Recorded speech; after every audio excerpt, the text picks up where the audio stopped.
Hi, my name is Duncan. Um, I worked in the New York State Center for Engineering Design and Industrial Innovation. Research mentor was Kent Lewis, but I worked exclusively with Professor Dr. Holm.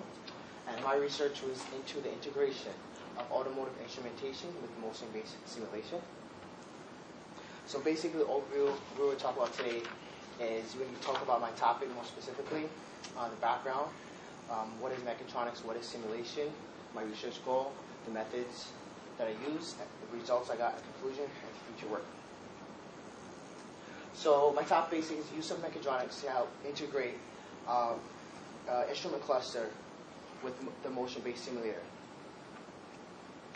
So what is mechatronics? And basically mechatronics is a synergy of mechanical, electrical control systems and computer engineering that is used to generate simpler, more economical and reliable systems. This synergy is used to create and design and manufacture useful products. So some applications of those products are in medicine, in electrocardiograms, and robotics where the human control are autonomous. Also in the automotive field where they use for dashboards, and electronics like TV, cell phones, and MP3 players. So what is motion-based simulation? Motion-based simulation is just basically a reproduction of the real world.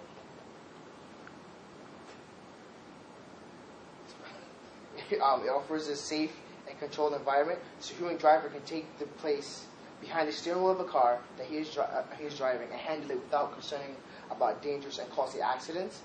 Also, it helps decrease research and development time. For example, computer-aided drafting and finite element analysis are also simulation modeling tools which help you reproduce products before they develop so you can make changes that are quickly and easy.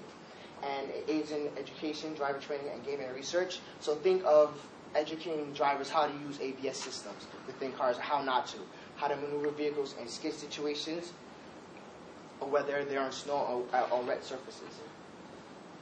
So just an overview of what we just learned. So mechatronics is a multidisciplinary field, and we also know that simulation is able to replicate the real world.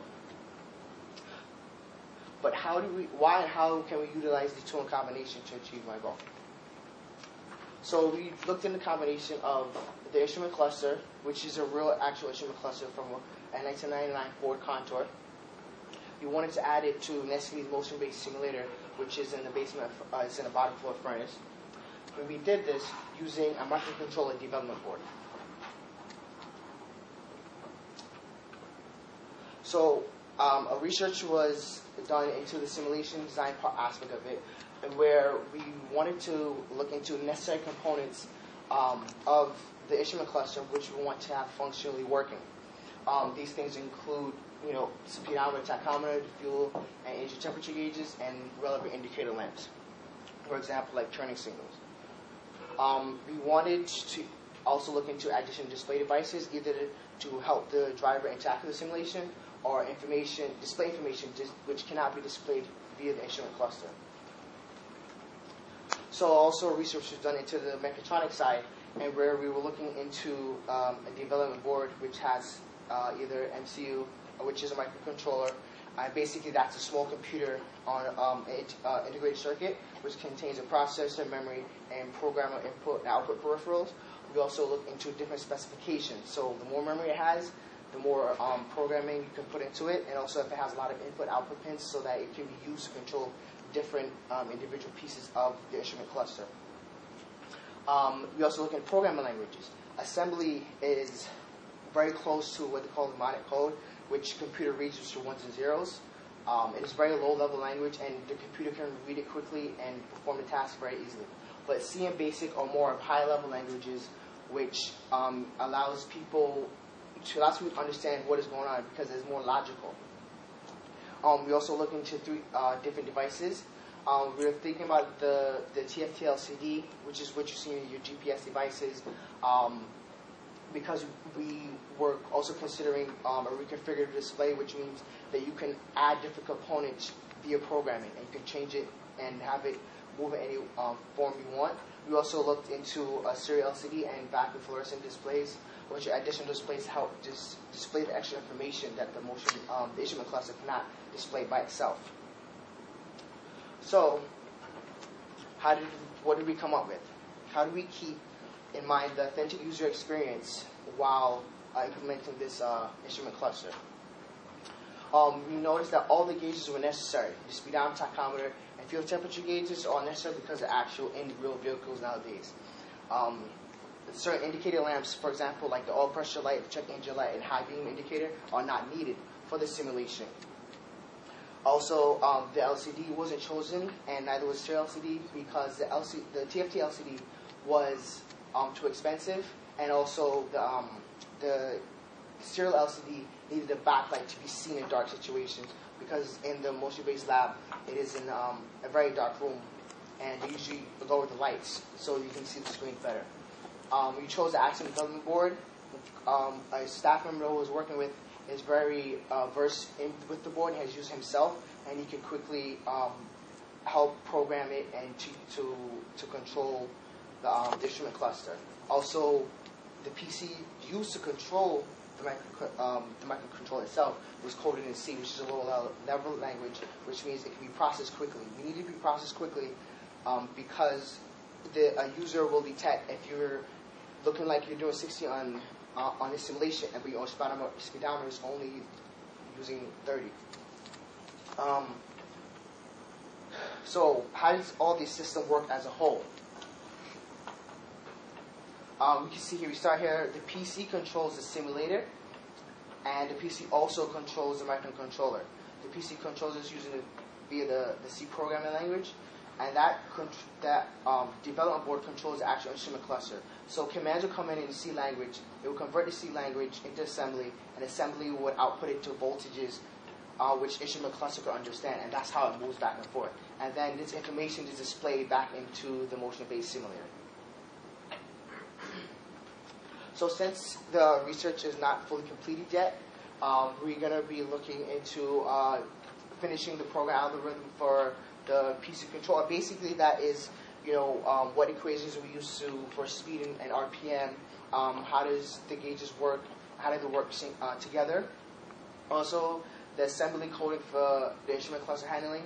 Assembly is not very popular, so it takes a little bit. It takes me a little bit long to pick it up, and also with Roger Krupski helping me, the staff member that I mentioned before, he will help me to implement that program with the microcontroller. The instrument cluster itself has to be calibrated, and the voltages have to be determined. So we have to know how much voltage is needed to make the gauges say to move halfway versus full versus quarter way.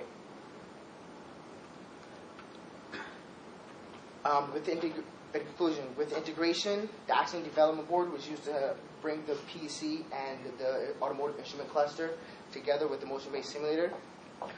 We know that time delays that will detract from the user experience, so we need to work quickly. We want to provide realism, so we wanted the drivers to feel like they're in a real car. And we can do this when it has real components of a real car. That's why it's important for the instrument cluster to be implemented into the car. And this helps lay the foundation for future studies. One of the studies that they previously did was drivers' ADHD, and to use distractions like deer crossings and signals and other traffic to help study ADHD among drivers. And with the instrument cluster, the driver themselves can feel like they're immersed in their real environment, so that the results they obtain from the simulation could be more credible when the drivers themselves feel like they're in a real vehicle. Also, it does an aircraft dynamics course, which can help the instruments that we develop now can help use to develop further instruments for aircraft dynamic courses, where simulation can be used to help supplement labs and classwork. So that way you can actually feel what you're learning in the classroom. Here are some of my references. And I'd like to thank Nespedy, our mentor, Roger Krupski, who's helped me a lot with the instrument cluster and the mechatronic side of it, and CSTEP, and all the staff and the interns.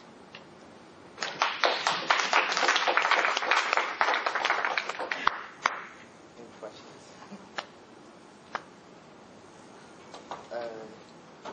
Did you drive in the lottery that you guys have? Yeah, I drove once or twice for a study that they were doing for another class. Oh, what conditions were you driving? This one was just basically turning left and turning right and stopping at a light. The purpose of the driving wasn't really told to me, but I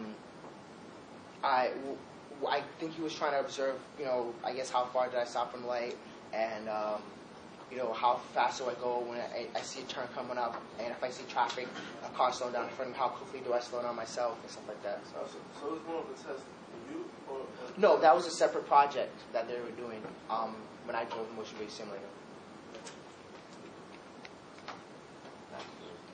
What were some of the obstacles that you encountered throughout this whole process? One of the biggest obstacles I had was that the head researcher I was working under was not really into mechatronics. His field wasn't mechatronics, more computer programming and simulation. So just finding what board to use or device to use help integrate the two instrument cluster and the motion-based simulator was kind of difficult.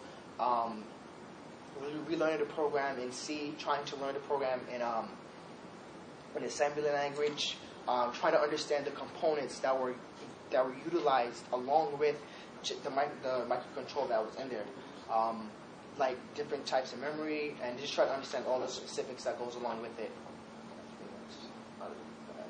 What's the timeline for your next step for the algorithms and the code? Right now, I talked to Dr. Hume.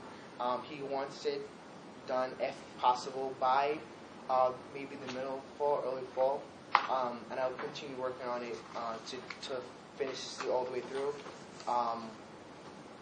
So, probably by the end of the fall semester, I would say he'd want it to be finished.